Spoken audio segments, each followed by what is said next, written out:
రామారావు గారి గురించి ఒక్క మాటలో చెప్పాలంటే తెలుగు వైభవం. ఆయన జీవితం కూడా వడ్డించిన విస్తరి కాదు.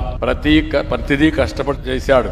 పట్టుదల, ఆత్మవిశ్వాసం, ఒక్కొక్క మెట్టు ఎదుగుతూ వచ్చాడు. అందుకే ఎన్టీఆర్ ఒక ఆదర్శంగా మిగిలారు. 49లో మన దేశం నటుడిగా క్యారియర్ మొదలుపెట్టాడు. పాతాళ భైరవి, మాయా బజార్, లవకుశ, దానవీర సూరకర్ణ, గుండమ్మ కథ, ఇలా ఎన్నో మరుపురాని చిత్రాలు నటించాడు. దేవుళ్ళు చూడలేదు గాని శ్రీరాముడు ఎట్టుంటాడో, శ్రీకృష్ణుడు ఎట్టుంటాడో, కర్ణుడు ఎట్టుంటాడో చూడాలంటే అది ఎన్టీఆర్ రూపంలోనే మనం చూస్తున్నామని చెప్పి కూడా నేను మీకు తెలియజేస్తున్నా.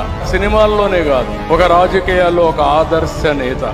ఏ దేశానికి సంక్షేమ కార్యక్రమాలు ఇవ్వచ్చని చెప్పినటువంటి నాయకుడు నందమూరి తారక రామారావు గారు.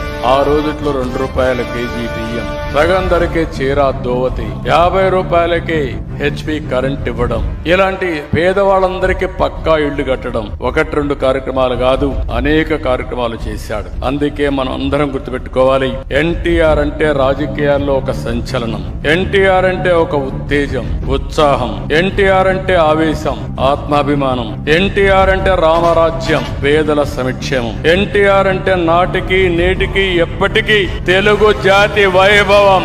అందుకే ఆలోచిస్తున్నాం, అమరావతిలో ఎన్టీ రామారావు గారు శాశ్వతంగా గుర్తుండే విధంగా తెలుగు భాష కూడా ప్రాచీన భాషగా డిక్లేర్ చేశారు. ఈ రోజు మన వెంకయ్య నాయుడు గారి యొక్క కృషితో నెల్లూరులో సెంటర్ పెట్టారు. కానీ వారు కూడా మనం ఒక మాట అన్నారు, దాన్ని డెవలప్ చేయాలని. వారు అనుమతిస్తే ఆ సెంటర్ కూడా తీసుకొచ్చి తెలుగు వైభవం పేరుతో ఎన్టీఆర్ విగ్రహం పెట్టి పెద్ద ఎత్తున తెలుగు ప్రాచీన భాషగా దీన్ని భావితరాలకు అందించే బాధ్యత తీసుకుంటామని చెప్పి కూడా నేను మీకు తెలియజేస్తున్నా.